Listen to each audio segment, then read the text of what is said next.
ఇప్పుడు ఇప్పుడున్న మీడియాలో బయట మీకు ఒక జెన్యూన్ రెస్పాన్స్ ఉంది. రోజు మీ దగ్గరికి కొంతమంది వస్తున్నారు, పోతున్నారు, ఒక జెన్యూన్ రెస్పాన్స్ ఉంది. ఇప్పుడు జెన్యూన్ అని నీకు తెలుస్తుంది, వేరే వాళ్ళకి తెలియకపోవచ్చు. ఎందుకంటే వాళ్ళకి తెలియకపోవచ్చు, నాకు దగ్గర ఉన్న కాబట్టి నాకు తెలుసు. ఇప్పుడు దక్షిణామూర్తి గారు, దక్షిణామూర్తి కాదు సారీ ఆదిశంకర్లు వారు పీఠం పెట్టినట్టు మీరేమన్నా పెడతారా? అంటే ఏదైనా ఒక సంస్థ, అంటే అప్పట్లో సంస్థ అనేది లేదు కాబట్టి అప్పుడు దానికి పీఠం అనేది పెట్టారు, శక్తి పీఠం. అయితే ఇప్పుడు ఇది చాలా ప్రొఫౌండ్ క్వశ్చన్. ఇప్పుడు నా జీవితానికి సంబంధించిన, నా పనికి సంబంధించిన, నా కార్యశైలికి సంబంధించిన ఒకనొక కోర్ క్వశ్చన్ ఇది. దీనికి ఆల్రెడీ నేను జవాబిచ్చుకున్నాను. అదేంది, ఏది ఏమైనా అసలు ఈ సమాజంలో ఒక సీడ్ వేయకూడదు, ఒక సంస్థ లాంటిది. సంస్థ అంటే ఇప్పుడు ఈ సమాజంలో ఒక సంస్థ పెట్టేవి అనుకో, దాంతోపాటు చాలా వస్తాయి ఇంకా. అందుకని నేను 100% నాకు అనిపిస్తుంది, ఆదిశంకర్ల వారు చేశారు, ఇప్పుడు సద్గురు చేశాడు, ఓషో చేశాడు. అంతులేని దయతో, కంపాషన్తో ఈ ప్రపంచాన్ని మార్చే ఉద్దేశంతో దే స్టార్టెడ్ సంథింగ్, ఒక ఇనిషియేషన్ తీసుకున్నారు. దాని ఇనిషియేషన్ అనొచ్చు దాన్ని. ఓకే, అంటే దానికి ఒక ముఖ్య ఉద్దేశం ఉంది. అట్లనే ఎవరి ఉద్దేశాలు వాళ్ళకు ఉన్నాయి. సో నాకేమనిపిస్తుంది అంటే, యాజ్ ఏ హ్యూమన్ బీయింగ్ నేను ప్రకృతికి అనుసంధానమే జీవిస్తున్నా కాబట్టి అది చాలా అల్యూరింగ్ కాన్సెప్ట్. అది అల్యూరింగ్ అంటే చాలా ఆకర్షణీయంగా ఉంటుంది. ఎగ్జాంపుల్, నువ్వు ఒక సంస్థ పెట్టావు అనుకో, ఈరోజు 10 మంది వచ్చి భోజనం చేస్తున్నారు, ఎంత సందడి ఉంటుంది. అందరికి మంచి భోజనం ఏర్పాటు చేసావు అనుకో, అందరు నిన్ను మెచ్చుకొని పోతారు, ఎంత బాగుంటుంది. నిన్ను ఆశీర్వదించిపోతారు, ఎంత బాగుంటుంది. ఆ తర్వాత 1000 మంది వచ్చారు, ఇప్పుడు 1000 మందికి భోజనం ఏర్పాటు చేశావు. అప్పుడు నాతో పాటు ఉన్న నీవు, బాలాజీ, వీళ్ళంతా బిజీ అయిపోతారు. ఎందుకు, అన్నకు చాలా కష్టం అయిపోతుంది, ఆయనకు మాత్రం డబ్బులు ఎక్కడి నుంచి వస్తాయి, సో మీలో డబ్బులు ఉన్న వాళ్ళు ఇస్తే బాగుంటుంది. అప్పుడు అందులో ఎవడో తెలివైన వాడు అంటాడు, మేము ఇస్తాం కానీ అది దీనికే ఉపయోగిస్తారని. ఎట్లా అంటే అప్పుడు మనందరం కలిసి ఒక ట్రస్ట్ ఏర్పాటు చేస్తాం. మీరు ఇచ్చే ప్రతి పైసా సరిగ్గానే ఉపయోగించబడుతుంది. ఇప్పుడు చూస్తుంటే నువ్వు బైక్ వేసుకుని తిరుగుతూ బిజీ ఉన్నాం, మరి ఇప్పుడు నేను ఇన్ని పనులు చేసుకోవాలి, కూరగాయలు తేవాలి, నేను నడవలేకపోతున్నా. ఇప్పుడు నీ డెవలప్మెంట్ స్టార్ట్ అవుతుంది అన్న, ఇన్ని వ్యవహారాలు చూసుకోలేకపోతుంటే బాలాజీకి ఒక ఆఫీస్ రూమ్ ఇస్తారు. ఇవన్నీ తప్పటలేదు, అసలు వద్దే వద్దు అసలు. I'm discarding all this bullshit. ఇప్పుడు ఓకే, ఫ్యూచర్లో చాలా ఎక్కువ మంది వస్తారు, అప్పుడు ఎవరన్నా రాని రాకపోని నువ్వు క్లియర్ స్టాండ్ తీసుకుంటా. నేను గురువు అనేవాడు అన్నదాన సత్రం పెట్టడానికి లేడు. వచ్చినవాడు ప్రశ్న అడిగి జవాబు తీసుకొని దుబ్బేయాలి అక్కడి నుంచి, అంతే. అంతకుమించి ఏమి ఉండకూడదు ఇంకా. అంటే ఇప్పుడు మీరు గురువు కాదు, ఒకవేళ నన్ను ఆఫీసు పెట్టమన్న దేనికి, చిప్పలు అమ్ముకోవడానికి లేకపోతే సమోసా పెట్టడానికి, ఎవరోజు అడుగుతుందా, నేను ఏదో చెప్తున్నా అనే కాంటెక్స్ట్ నువ్వు ఇదంతా స్టార్ట్ చేసినావు. నేను గురువు అనుకుంటే అంతకంటే మూర్ఖత్వం ఇవ్వట్లేదు. నన్ను ఎవడన్నా గురువు అనుకుంటే అది వాడి ఇంటెలిజెన్స్, అట్లా అనుకోకూడదు. అష్టావక్ర సంహిత అయినా మన నిర్వాణ షట్కంలో ఆదిశంకర్ల వారు చెప్పారు, నాకు గురువు లేడు, నాకు శిష్యుడు లేడు, నేనెవరికి గురువును కాదు, నేనెవరికి శిష్యుని కాదు అన్నాడు. దాని అర్థం ఏంటి అంటే ఇప్పుడు మీ దగ్గరికి ప్రశ్నతో రావాలి, జవాబుతో వెళ్ళాలి, అంతే. అంతకుమించి ఏముంది? What is it? ఒక అమ్యూజ్మెంట్ పార్క్ కాదు లైఫ్ అన్నది. నిజంగా నువ్వు ఎక్కడ ఉండాలనుకుంటే ఇక్కడికి ఎందుకు, అన్నదానం కావాలి, మంచి హోటల్కి పో, లేకపోతే మంచి అమ్యూజ్మెంట్ పార్క్ పో, లేకపోతే స్టార్ హోటల్కి పో, లేకపోతే ఒక రిసార్ట్కి పో, అక్కడ అకామిడేషన్ ఉంటుంది, ఫుడ్ ఉంటుంది. అంటే వాళ్ళు ఫుడ్ కోసం వస్తున్నారని కాదు, ఇప్పుడు ఏదో మీ మీద అభిమానంతో వచ్చారు. నేను అంటున్నా, నువ్వు అన్నట్టు 1000 మంది ఎప్పుడు రారు. ఎందుకంటే అట్లాంటి ఒక ప్రోపగండా కానీ అట్లాంటి ఒక థాట్ నేను క్రియేట్ చేయట్లేదు. ఎప్పుడు వస్తారు తెలుసా, నువ్వు అకామిడేషన్ ఇస్తున్నావు అని తెలిస్తే వస్తారు, ఊరికినే రారు. ఇప్పుడు ఒక పెద్ద పుణ్యక్షేత్రం లేకపోతే ఒక దేవాలయం కట్టాము, ఉండడానికి గదులు ఉన్నాయి, అప్పుడు వస్తారు కదా. ఇప్పుడు నువ్వు ఏ హామీ అయినప్పుడు ఎట్లా వస్తారు? ఇప్పుడు అదే ఒక 1000 మెంబర్స్ వస్తే అందరూ ఒకేసారి మేము మీతో మాట్లాడలేవారు కదా. నాకు సంబంధం లేదు, అంటే అసలు ఆ చక్కర్లో పడిందే వద్దు. నువ్వు అవైలబుల్ ఉందంతే, దట్స్ ఆల్, బాత్ కథ హోగే. మిగతాదంతా బాత్కి బాత్. రెండోది, ఇప్పుడు ఎవరైతే గురువుల దగ్గర 1000 మంది వస్తారో 1000 మందిని కలుస్తున్నారో వాళ్ళు ఏమన్నా? ఎవడు కలవలేడు 1000 మందిని. ప్రధానమంత్రి కలవలేడు, జీరస్వామి కలవలేడు, ఎవరు కలవలేరు, రామకృష్ణ పరమహంస ఎవడు కలవలేడు. అప్పుడు వచ్చిందా జస్ట్ తిని దూరం నుంచి దర్శనం చేసుకున్నావు. ఎందుకు ఆ చక్కర్లో పడుతున్నావు? అసలు ఉండనియద్దు. సో ఇప్పుడు నా బదులు మీరెవరైనా నిర్ణయం తీసుకున్నారనుకో, ఇదంటే ఇదంతా హైపోథెసిసే, ఊరికే మాట్లాడుతున్నాము సినిమా కథలాగా. ఇలాంటిదంతా జరగొద్దని కోరుకుంటున్నాను నేను. దానివల్ల ఉపయోగం లేదు ఎవరికి. జస్ట్ తిరణాలలాగా ఉంటుంది, చిన్న వ్యాపారాలు ఎస్టాబ్లిష్ అయితే కొంత మనీ జనరేట్ అవుతుంది, చూస్తుంటే రూమ్లు ఏర్పాటు అవుతాయి. మన దృష్టి అంతా వాటి మీదకి పోతుంది. వచ్చిన వాళ్ళకి అకామిడేషన్ ఎట్లా ఇస్తున్నారు, ఫుడ్ బాగుందా, ఫుడ్లో బజ్జీ పెట్టారా, అందరికి తృప్తి అయిందా, ఇట్లాంటి లఫ్ట్ డిస్కషన్సే ఉంటాయి తప్ప సత్యం పక్కకి జరుగుతుంది. ట్రుత్ తప్ప ఏముంటానికి వీల్లేదు నా సమక్షంలో, లేదా ఏమొద్దు అసలు. ఇప్పుడు ఇన్ని రోజులు నువ్వే నా సమక్షం ఉన్నావు, నేను ఏదన్నా వేరే చర్చించానా? లైఫ్ తప్ప మన మధ్య వేరే చర్చ లేదు. వద్దు చర్చించాలంటే ఏదైనా చర్చించవచ్చు. నీకు నోరుంది, నాకు నోరుంది. సో ఇప్పుడు నీ బాగోగులు, నీ ఫుడ్ గురించి నేను ఆలోచించాను. నీ ఆకలి నువ్వు చూసుకుంటావు, అది నేనేం తెలుసుకునేది. నేను ఏనాడు అడగను వచ్చి తిన్నావా టైసన్? భోజనం అయితే అందరూ నువ్వు తిందని అని పిలుస్తా తప్ప నువ్వు తిన్నావా, నువ్వు సరిగ్గా తిన్నావా లేదా, ఎందుకు చిక్కిపోయావు, ఇట్లాంటి అట్లాంటి బక్వాసులు ఏమీ లేవు. ఎందుకంటే ఇది ఒక్క ఆస్పెక్ట్లో వేరే వచ్చాయనుకో నీ ఇంటెన్సిటీ పోతుంది. నీ ఇంటెన్సిటీ ఇప్పుడు సత్యము తెలుసుకునేవాడు, వాడికి ఒక ఇంటెన్సిటీ ఉంటుంది అన్నట్టు నిజంగా. అంటే ఎలా అంటే ఎప్పుడైతే నువ్వు అకామిడేషన్ ఏమి లేవనుకో నిజంగా తెలుసుకునేవాడే వస్తాడు నీ లైఫ్లోకి. ఎవడు పడితే వాడు రాడు. అన్నీ ఉన్నాయనుకో, ఇప్పుడు రంగులు రాటం పెట్టావు ఆశ్రమంలో, తర్వాత వాటర్ పార్క్ పెట్టావు, అప్పుడు నా కోసం కాదు చాలా వాటి కోసం వస్తారు. వచ్చి ఊరికే నాకు కూడా హాయ్ చెప్పిపోతారు. అది కాదు కదా పాయింట్. అసలు ఏమీ లేవురా, కూర్చోడానికి కుర్చీ కూడా లేదు, తెచ్చుకో. నువ్వు వచ్చినప్పుడే భోజనం కట్టుకొచ్చుకో. నువ్వు వచ్చిన పర్పస్ ఏంది అది చూసుకొని పో. Don't expect anything. ఇక్కడ నీ బానిసలు కానీ, నీ పరిచారకులు కానీ, సేవకులు కానీ ఇవ్వలేడు. నీకు ఏదైనా కావలిస్తే అప్పటికప్పుడు ఏదో సహాయం దొరుకుతుంది, అందరికీ దొరుకుతుంది, కుక్కకు కూడా దొరుకుతుంది. కానీ స్పెషల్గా నువ్వు ఆర్గనైజ్ చేసి ఇప్పుడు జరుగుతున్నాయి ధ్యాన మహాచక్రమే, అసలు వీడియోస్ చూస్తే అకామిడేషన్ ఇదే ఉంది. అంటే ఎక్కడెక్కడి నుంచో వస్తారు అంటే నీకు ధ్యానం సెకండరీ అయిపోతుంది. ఏ పర్పస్తో నువ్వు అక్కడికి వెళుతున్నావో అది ఎంటర్టైన్మెంట్గా మారుతుంది మెల్లగా. It becomes just entertainment. అందరం కలిసి ఈరోజు ధ్యానం చేద్దాం. అలిన్ వాట్స్ చాలా బాగా చెప్పాడు, అందరం కలిసి ధ్యానం నటిద్దామని చెప్పు. Let us act meditation tomorrow by 10 PM. Because కలిసి మెడిటేషన్ చేయడం అనేది అబద్ధం. అసలు మెడిటేషన్ అనేది అట్లా టైం పెట్టుకుని చేసేది కానే కాదు, అబద్ధం అది. సో ఇది నేను మళ్ళీ జీవితంలో స్టాండ్ మార్చను.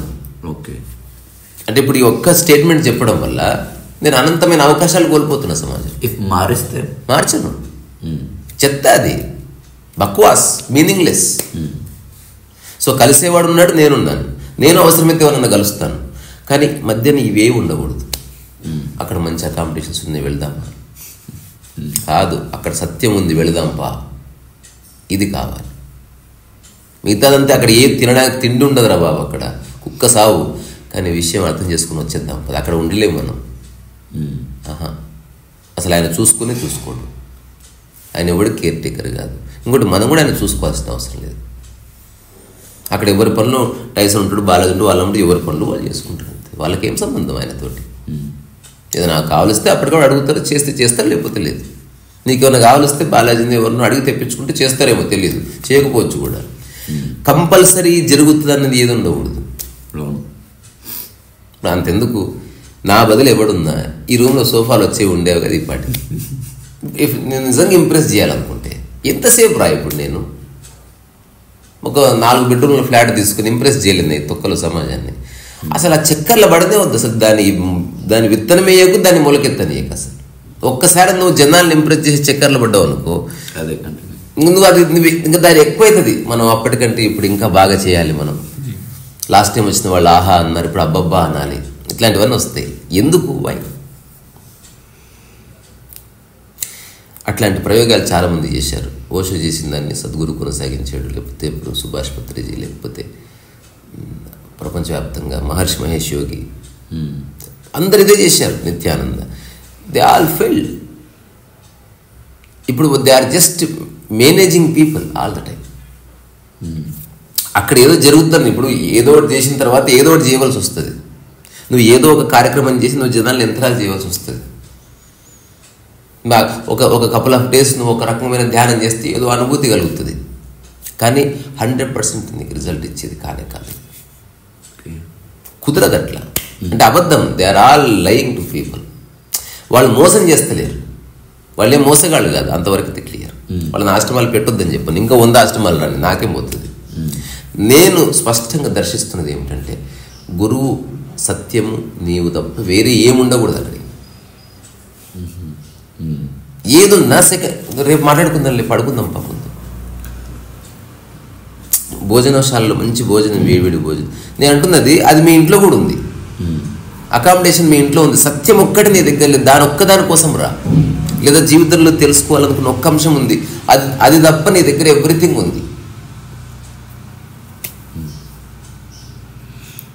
ఇదొక్కటి నేను ఇప్పుడు కాదు, ఇప్పుడంటే జనాలు రావచ్చు. అసలు నేను యూట్యూబ్ బ్లూ బుక్ తర్వాత నేను చేయకపోయింటే అసలు నన్ను ఎవరు చూసేవాళ్ళు కూడా కాదు లైఫ్లో. నాకు 2009 నుంచి 2022 వరకు నాకున్న ఫ్రెండ్స్ 5 మంది 6 మంది. వాళ్ళని ఎప్పుడూ కలిసిన, ఎప్పుడు నేను వేరే వాళ్ళని కలవలేదు. నాతో గంటన్నర స్పెండ్ చేసినంటే అట్లీస్ట్ కొన్ని సంవత్సరాల స్నేహం ఉంటే తప్ప కుదిరేది కాదు. నేను ఎప్పుడు అసలు సోషలైజింగ్లో లేను. అంటే నువ్వు నా ఫేస్బుక్ పోస్ట్ చూసిన, అసలు నేను వేరే వ్యక్తితో దిగి పోస్ట్ చేసిన ఫోటో ఉండదు, ఎప్పుడు లేదు. ఎందుకు? నేను తీసేసిన ఆ యాంగిల్. అసలు నేను తప్పిపోలేడు, ఇక్కడ అయిపోయింది. నా పని తప్ప నాకు వేరే పని లేదు. జనాలు ఉద్ధరించే కార్యక్రమం అసలే లేదు. నేను పాట పాడితే 100 మంది ఉంటే ఓకే, 100 మంది కోసం నేను పాట పాడే అవకాశమే లేదు. తేడా తెలుసు కదా. నేను పాట పాడితే నువ్వు వింటే ఫైన్, కానీ నీ కోసం నేను పాట పాడను. ఇంపాసిబుల్. అది జీవితంలో జరగదు. రెండోది, నా కోసం నువ్వు పాట పాడకు. నీ పాట నువ్వు పాడుకో, నాకు నచ్చితే నేను వింటాను. నువ్వు వండుకో, నాకు పెట్టు, అంతేగాని నా కోసం వండకు. తేడా ఉంది రెండింటికి. నా కోసం నువ్వేది చేయొద్దు, నీ కోసం నేను, ప్రజల కోసం ఏది చేయకు. నీ జీవితమే ఆదర్శం అయిపోతుంది నువ్వు సరిగ్గా నిలబడితే. నువ్వు ఎట్లా నిలబడుతున్నావో, ఎట్లా జీవిస్తున్నావో అది నీకు స్ఫూర్తినిస్తే తప్ప నువ్వు ఏం కథలు చెప్తున్నావు, ఎంత పెద్ద దుకాణం పెట్టినావు, అక్కడ తోరణాలు బాగున్నాయా, పెద్ద విగ్రహం పెట్టావా, వాట్ ఈస్ దిస్? ఇవన్నీ సత్యానికి సత్య దూరం బేసికల్గా. సో సరే, 2022 వరకు అసలు బ్లూ బుక్ అనేది నేను రాయకపోయింటే అసలు ఆ మాత్రం కూడా జనాలకు తెలిసి ఉండేవాడిని కాదు. అందరూ అనుకున్నారు ఈ సినిమా అవకాశాల కోసం వీడు ఒక స్ట్రాటజీ వేశాడని. ఆ తర్వాత అందరూ నాకు క్షమాపణ చెప్పారు. అయ్యో ఎన్ని మాట్లాడినాం, అలాంటిది ఏమి లేదు, అలాంటిది ఏమి లేదు. ఇప్పుడు నేనున్న స్థితిలో వాళ్ళు ఎక్కడ ఉన్నారు? ఆఫ్టర్ ఆల్ సినిమా అవకాశాల కోసం ఒక పుస్తకాన్ని రాసి మెప్పించడం ఏమిటి అసలు? బక్వాస్ ఇది. సరే, ఇప్పుడు 2009 నుంచి 2022 అంటే లాంగ్ పీరియడ్. అంటే నిజంగా ఈ కాంక్ష ఉండింటే అప్పుడే ఏదో చేసి ఉండేవాడిని. అంటే అవకాశం ఉన్నా చేయకపోవడం ఒకటి, ఏమలేనప్పుడు క్రియేట్ చేయాలని కూడా అనుకుంటాడు కదా. నేను ఏనాడు ప్రయత్నం చేయలేదు. దానికి ఏంది, నేను నా మిత్రులతో చర్చించిన దాని మీద ఒక తత్వ విచారణ చేస్తుంది. అసలు ఏం జరుగుతుంది? సరే, ఇప్పుడు నేను నువ్వే ఆశ్రమం పెట్టావు, లేదా ఒక సంస్థ పెట్టావు, వాట్ నెక్స్ట్? ఈరోజు 5 మంది వచ్చారు, వాట్ నెక్స్ట్? రేపు 50 మంది వచ్చారు, వాట్ నెక్స్ట్? రేపు 1000 మంది వచ్చారు, వాట్ నెక్స్ట్? నెక్స్ట్ 10,000 మంది వచ్చారు, వాట్ నెక్స్ట్? అంటే యూ జస్ట్ బికమ్ బిజీ. అంతకుమించి ఏముంటుందిరా? బోల్డ్ అంత బిజీగా ఉంటావు అంతే. అప్పుడు నువ్వు చేయవు కాబట్టి నీకు ఒక సభ్యులు ఉంటారు. క్రిస్మస్ వేడుకలు ఒకరు చేస్తారు, తర్వాత ఎవ్రీ ఇయర్ ఒక ఫెస్టివల్ ఒకరు చేస్తారు. ఈ ఫెస్టివల్ అని దాని పోస్టర్ ఒకటి చేస్తాడు, డబ్బులు ఉన్న వాళ్ళందరికీ మెయిల్స్ ఒకటి పంపిస్తాడు, అందరి దగ్గర డబ్బులు దొబ్బి అకౌంట్లో ఒకటి వేస్తాడు. ఇది నాకేం సంబంధం లేదన్నట్టు గురువు ఉంటాడు. ఏం డ్రామాలు ఆడుతున్నారు వీళ్ళంతా? ఇదంతా గేమ్ ఆడుతున్నారు అందరు కలిసి. What is this non sense? అసలు అవసరమే లేదు టైసన్. ఈ ప్రపంచం గుర్తిస్తే ఎంత, గుర్తించకపోతే ఎంత. రెండోది, ఎవ్వడూ సత్యాన్ని లక్షల మందికి ఇవ్వలేడు. ఇది ఒక్క సత్యం చెప్పి నేను ముగిస్తా. ఒక వ్యక్తి దగ్గరికి 1,000,000 మంది వచ్చారు, అతను ఒక్కడికే సత్యాన్ని ఇవ్వగలడు. ఒక వ్యక్తి దగ్గరికి 2 వచ్చారు, అక్కడ సత్యం ఒక్కరికి ఇవ్వబడ్డది. ఇద్దరు ఒకటి అవునా కాదు? ఎంతమంది వచ్చిరన్నది ఇంపార్టెంట్ కాదు, ఎంతమందికి జీవితం అర్థమై గురువునే వదిలిపెట్టారన్నది ఇంపార్టెంట్. ఇప్పుడు నా దగ్గర ఒక మెసేజ్ ఉంది, ఒక మిత్రుడు పెట్టచ్చు, చదివితే ఆశ్చర్యపోతాం. మిమ్మల్ని కలవాల్సిన అవసరమే లేదు, అసలు ఆతృత లేనే లేదు నాకు.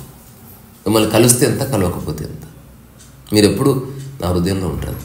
మనం మిత్రుడు మెసేజ్ పెట్టండి, నా చేత్తో రాసి, నా పనిలో నేను ఉన్నాను, నువ్వు ఎప్పుడు అందుబాటులో ఉన్నావని అన్న ఆలోచన నన్ను లిబరేట్ చేసింది నేను ఇచ్చాను. ఇది మామూలు విషయం కాదు, ఇప్పటివరకు ఎప్పుడు జరగలేదు ఇది మానవ జాతిలో. అందరు బిజీ అయ్యారు, అందరు రూల్స్ పెట్టారు. ఆయన దర్శనం అంత ఆశమాషి కాదు, ఆయన మామూలుడిది.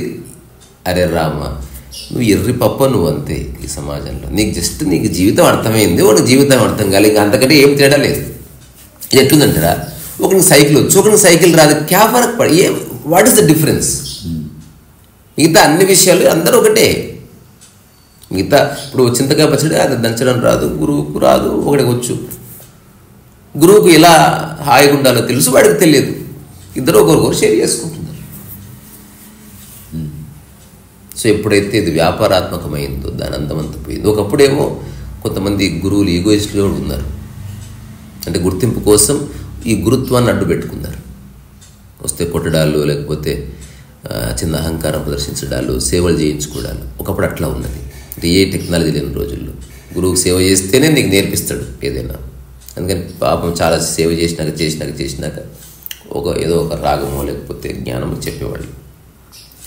రెండవది ఏంది, ఒకప్పుడు పాత కథల్లో తీసుకుంటే తపస్సు చేస్తే నీకు వరం ఇస్తాడు దేవుడు, ఇదొక డైమెన్షన్. ఇప్పుడు వచ్చిన వాళ్ళు ఏంది, ఫేమస్ గురువు ఎవరు? ఒకప్పుడు ఏమీ లేదు, ఇప్పుడు చాలా పెద్ద ఆశ్రమం ఉంది, ఉత్తగానే అవుతుందా? ఇక్కడి నుంచి వచ్చింది పైసలు. అంటే డబ్బులు ఇన్వెస్ట్ చేస్తున్నారు అందులో. ఎందుకో తెలుసా, ఆశ్రమం చుట్టూ వీళ్ళు ఆశ్రమంలో ఇన్వెస్ట్ చేసి, నేను రియల్ స్టోరీ చెప్తున్నా. ఒక వ్యక్తి నాకు చెప్పింది, నేను ఆశ్చర్యపోయినా, మీరు ఎందుకు ఇచ్చారండి ఆశ్రమానికి అన్ని డబ్బులు అంటే, నేను ఆశ్రమానికి ₹1,00,00,000 ఇచ్చాను, రోడ్లు వేయించాను, ఒక మంచి రూమ్స్ కట్టించాను, నేనే బస్సులతో జనాన్ని రప్పించాను, 3 ఏళ్ళు చేశాను. కానీ ఆశ్రమం వాళ్ళకి తెలియని పని ఏంటంటే, ఆశ్రమానికి బయట నేను 100 ఎకరాలు కొన్నాను. ఇప్పుడు ఆశ్రమానికి నేను ఇచ్చింది ఒక 15-20 కోట్లు ఉంటుంది, పేరు చెప్పాను ఆశ్రమాన్ని. కానీ ఆశ్రమం బయట 100 ఎకరాలు నేను అందులో 5% అమ్మి నేను 100 కోట్లు ఎర్న్ చేసిన. ఇప్పుడు నాకు రావాల్సిన డబ్బు ఎలాగో వచ్చింది, నేనే ఆ 100 ఎకరాలకి గిరాకీ తీసుకొచ్చింది.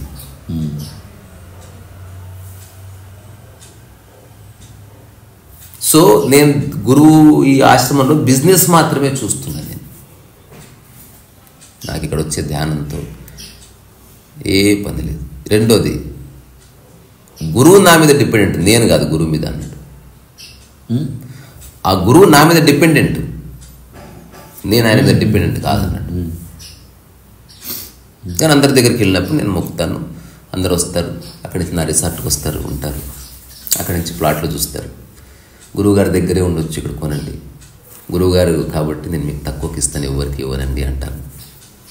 నేను ఎవరిని మోసం చేస్తలేను, ఐఎమ్ డూయింగ్ బిజినెస్, సింపుల్. నేను ఐ సెల్యూట్ యూ సార్ అని చెప్పాను. ఇట్లా ఉండాలి మనిషి అనేవాడు. మన చుట్టూ వ్యాపారం ఎప్పుడు ఎదగకుండా చూసుకుందాం. మనం వేసే పెయింటింగ్ ఈజ్ నా, అది వేరే పర్సనల్ బిజినెస్. అది అవసరమైతే బజ్జీలు కూడా అమ్ముతా నేను, అవసరమైతే పానీపూరి అమ్ముతా, అవసరమైతే రోడ్డు మీద నేను ఏదైనా పెయింటింగ్ వేసి అమ్ముతా, తప్పేం లేదు. అది నేను ఫిజికల్గా పని చేస్తున్నా, దానికి కొంత మనీ వస్తుంది సమాజం. నేను డిమాండ్ చేస్తాను, గమనించిన ఎప్పుడైనా. ఇప్పుడు నువ్వు నా కోసమే పెయింటింగ్ చేస్తావు, యూ నెవర్ డిమాండెడ్. ఇప్పుడు ఈరోజు నీకు కొంత మనీ పంపించింది, అది దానికి ఎందుకు అంత పంపించాలో, తక్కువ పంపించింది ఏం కాదు, 3,000 ఎక్కువ పంపించి ఇప్పుడు ఇంకో 5,000 ఇచ్చినా ఏమి కాదు. అంటే అది క్యాలిక్యులేటెడ్ మూవ్ కాదు. అది నా వసతిని బట్టి నీకేదో ఇస్తున్నా, నీ వసతిని బట్టి నువ్వేదో చేస్తున్నావు. నువ్వు చేసిన దాన్ని నేను ఎంజాయ్ చేస్తున్నాను, నేను చేసిన దాన్ని నువ్వేం చేస్తున్నావు. సో అందుకని జీవితకాలానికి ఈ నిర్ణయం తీసుకున్నా, ఫ్రీగానే ఉండాలి. అసలు ఏదన్నా సంస్థ పెట్టామనుకో చాలా వస్తాయి దానికి పట్టుకొని, అవన్నీ మేనేజ్ చేసి మనం బిజీగా ఉన్నట్టు ఏదో కనిపిస్తున్నాం. అసలు అవసరమే లేదు అది. అసలు ఎంత ఆలోచించినా అదొక్కటి తీసేసి మిగతా సేమ్ జరగాలంట. నేను ఇప్పుడు ఒక అన్నపూర్ణ అన్నదాన సత్రం కట్టింది, దానికి డొనేషన్ లాగినావు. ఆ తర్వాత డొనేషన్స్తో నువ్వు అన్నదానం మళ్ళీ సత్రాన్ని నువ్వు అందంగా డెవలప్ చేసినావు.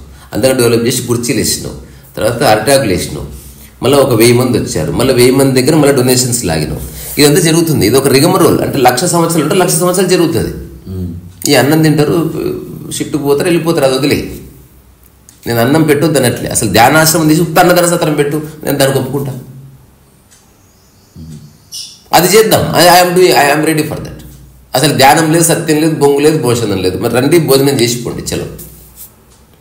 ఆల్రెడీ అనుకున్నా ఎవ్రీడే 21 మంది జీవితంలో. అది సాధ్యం కాకపోతే వారానికి 21 మంది, లేదా 15 రోజులకి 21 మంది, లేదా నెలకి 21 మంది, ఎప్పుడు 21 మంది. దానికి రూల్స్ కూడా పెట్టాను నేను. రూల్స్ అంటే ఎట్లా ఏం మాట్లాడొద్దు, తినడానికి వచ్చిన తిని దొబ్బే అంతే.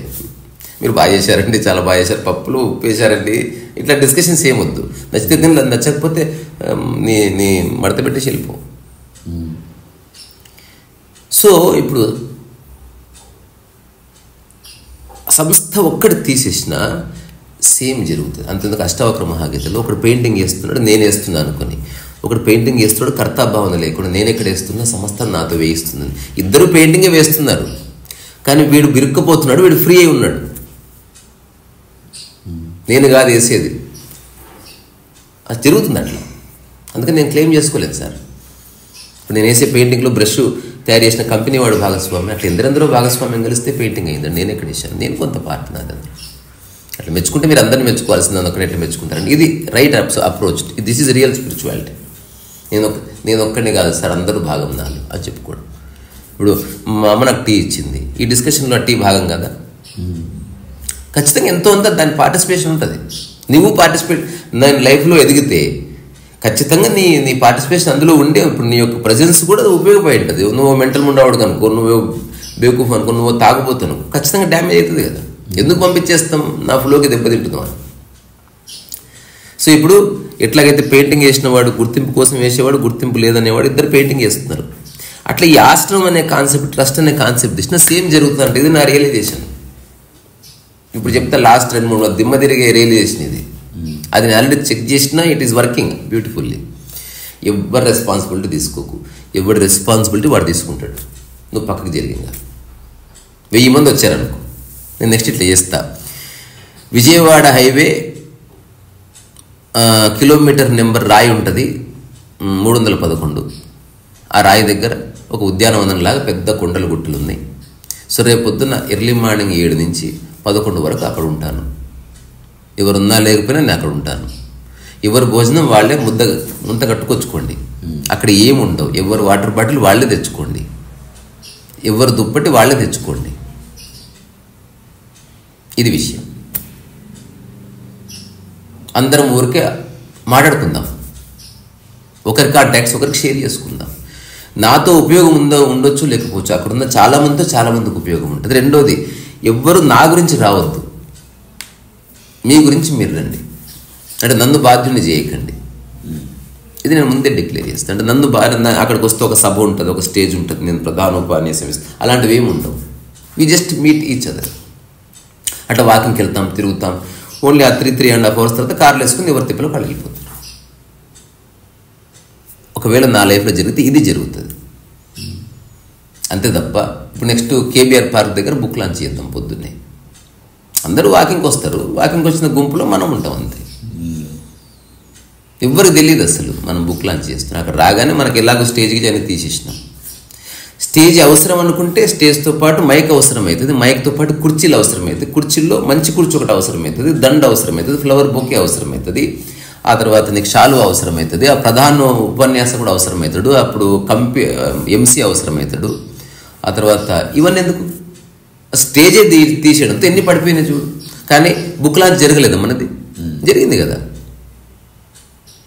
ఎవడికి గట్స్ ఉండవు, ఎందుకంటే ప్రపంచంలో ఎదగాలని ఆలోచించేవాడు అలాగే చేస్తాడు. అసలు వాడికి విషయమే తెలియదు, అసలు నువ్వు ఏమి చేయాల్సిన అవసరం లేదు. ప్రపంచంలో ఏమేం జరుగుతుందో ఇంకొక విధంగా అవన్నీ జరుగుతాయి. కొంచెం కామన్ సెన్స్ ఉండాలి, ఇంట్లో ఒక హయ్యెస్ట్ ఇంటెలిజెన్స్ కావాలి. ఇప్పుడు నేను చెప్పింది అర్థం చేసుకోవాలంటే. ఎందుకంటే సినిమా కథ రాయడం వేరు, హీరో ఇట్లా చేస్తుంది, రియల్ లైఫ్ చేస్తూ చెప్తున్నా. ఇది మామూలు విషయం కాదు. నువ్వు సినిమా కథలో క్యారెక్టర్కి రాయొచ్చు, ఇది అతను ఒక్క పిలిపిస్తే ఇట్లా వచ్చారు, అతను ఒక బుక్ లాంచ్ చేస్తే అసలు ఏమీ లేకుండా ఎవరికి వాళ్ళ నియంత్రణలో ఉండి చాలా బాగా చేశారు. అంటే నువ్వు సినిమాలో తీయడానికి బాగుంటుంది కాబట్టి రియల్ వీ డిడ్ ఇట్. ఇప్పుడు బుక్ లాంచ్ నువ్వు వచ్చినావు, ఎప్పుడన్నా ఎవరికన్నా ఒక ఇన్స్ట్రక్షన్ ఇవ్వబడ్డదా? జీరో, అండా. జీవితంలో ఎవ్వరికి ఏ ఇన్స్ట్రక్షన్ ఇవ్వకూడదు అసలు. That is liberation. నువ్వు ఫ్రీ అయిపోయినావు నా నుంచి. నా కొడక దొబ్బేయి, నాతో ఉన్నా నీతో ఉన్నట్టే. అంతే తప్ప నువ్వు వచ్చి రకరకాల నియమాలు పాటించి చేతులు జోడించి పనికిరాని ఎమోషన్ చూపించదు, అంత అబద్ధం. You are dealing with a lie. అది ఉంది సమాజంలో. ఎవ్వడొచ్చినా అదే చేస్తాడు. ఎందుకంటే ఎవ్వడు నిజంగా జీవితంలోకి తొంగి చూడడమే లేదు. జీవితం యొక్క రహస్యం ఏంది చూడడమే లేదు. జీవితం అంటే సర్వత్రా లిబరేషన్. నువ్వు అసలు ఏది స్టార్ట్ చేయనివద్దు. అయినప్పటికీ అన్నీ జరిగే విధంగా నువ్వు ఒక వ్యవస్థ ఏర్పాటు చేయి. ప్రతి వ్యక్తి తన జీవితానికి తాను బాధ్యుడని గుర్తు చేయి. ఇక్కడ నీకు వండి పెట్టే వాళ్ళు ఎవరు లేరు, నువ్వు వండుకో. సింపుల్. ఇప్పుడు మనం పొలం అనుకుంటున్నాం, అక్కడ ఇదే సూత్రం. కుండ ఉంది, నువ్వు తినాలా, వచ్చి పని చేయి.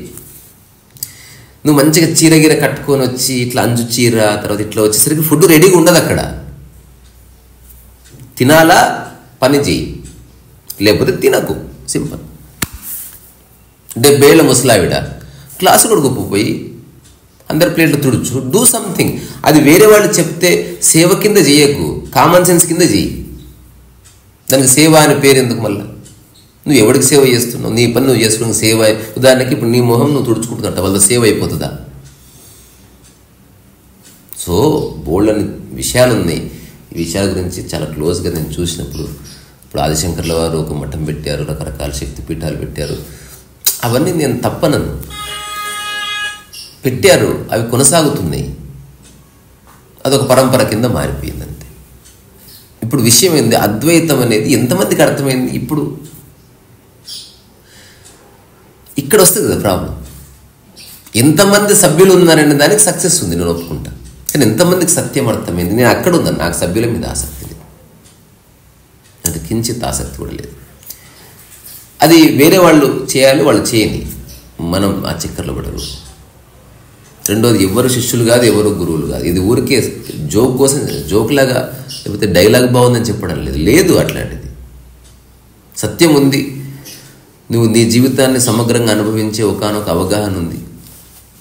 ఇక్కడే మిరాకిల్స్ లేవు, ఇక్కడే విభూతులు లేవు, ఇక్కడ సృష్టించేది ఏమీ లేదు, ఇక్కడ నువ్వు చేసే వండర్స్ ఏమీ లేవు. నువ్వు జస్ట్ ఒక సాదాసీదా మనిషిగా జీవించి నిష్క్రమించు. నీ ఎగ్జిస్టెన్స్కి హాయిగా ఉండని.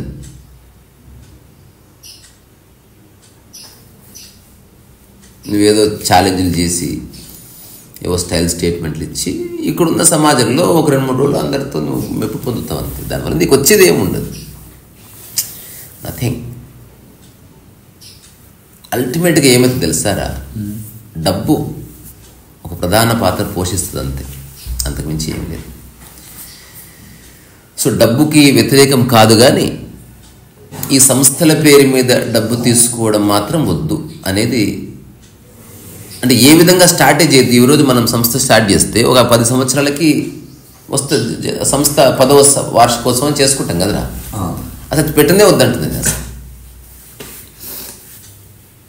పెడితే 10వ వార్షికోత్సవం లక్ష్యాలు వస్తాయి కదా, ఖచ్చితంగా వస్తాయి. అసలు సంస్థ లేనే లేదు. మరణించే వరకు నేను ఇండివిజువల్ పర్సన్గానే మరణిస్తాను. ఇప్పుడు నాతో నువ్వు 50 ఏళ్ళు ఉన్నా నీకు నాకు ఏమిటి సంబంధం అంటే ఎవరికి తెలియదు. సంస్థ పెట్టిందనుకో, నేను జనరల్ సెక్రటరీ, నాతో సంబంధం లేదు నీకు. ఇప్పుడు సంస్థతో సంబంధం లేదు. నేను చచ్చిపోతే నన్ను తీసి పక్కకు నొక్కి నువ్వు గురువు అయిపోవచ్చు. Anything can happen. అసలు సంస్థ లేదు, ఏం లేదు. బాలాజీ ఎవడు, నువ్వెవడు, నేనెవడు, ఎవరు అడిగి. ఇప్పుడు నువ్వు నిజంగా అడిగితే ఏం చెప్తావు? ఏంది మీ ఇద్దరికి సంబంధం అంటే ఏం లేదు, జస్ట్ అంతే, రూమ్లో ఉంటున్నాం అంతే. అంతకుమించి ఏమీ లేదు, అంతకుమించి ఏమి ఉండకూడదు కూడా. అందుకని let us not create anything. సమాజం పాయింట్ ఆఫ్ వ్యూ ఏది చేయొద్దు. వ్యక్తిగతంగా చాలా చేద్దాం, చాలా ఉంది చేసేది. ఇప్పుడున్న గురువుల కంటే తాత చేయొచ్చు. ఎవడో నాకు రీసెంట్గా మెసేజ్ పెట్టాడు, యు ఆర్ ఇమిటేటింగ్ ఓషో అంటే. నువ్వు ఏ గూట్లే కాడివరా నువ్వు? అసలు చూస్తున్నావా? ఓషో వైలిన్ వాయించిందా? ఓషో ఎప్పుడన్నా పెయింటింగ్ వేసిండా? అలాగా ఓషో ఎప్పుడు కింద కూర్చున్నాడు అలాగా. నువ్వు అసలు కొంచెం బుద్ధి ఉందా నీకు? అసలు కొంచెం నా కామన్ సెన్స్ ఉండి అక్కడి నుంచి అడగాలి. నేను నా గొంతు ఓషలాగా ఉందేమో కొన్నిసార్లు బికాజ్ ఆఫ్ వోకల్ కార్డ్. అంత మాత్రం చేస్తే ఎవడు అతను ఇమిటేట్ చేస్తలేడు. కానీ నేను అతనికి చాలా గౌరవిస్తాను, అంతవరకు క్లియర్. I respect him. నేను చనిపోయేటప్పుడు ఒకవేళ నేను ఒక 100 మంది పేరు తలుచుకుంటే అందులో ఓషో పేరు ఖచ్చితంగా ఉంటుంది. నిన్ను మాత్రం తలుచుకోను నేను.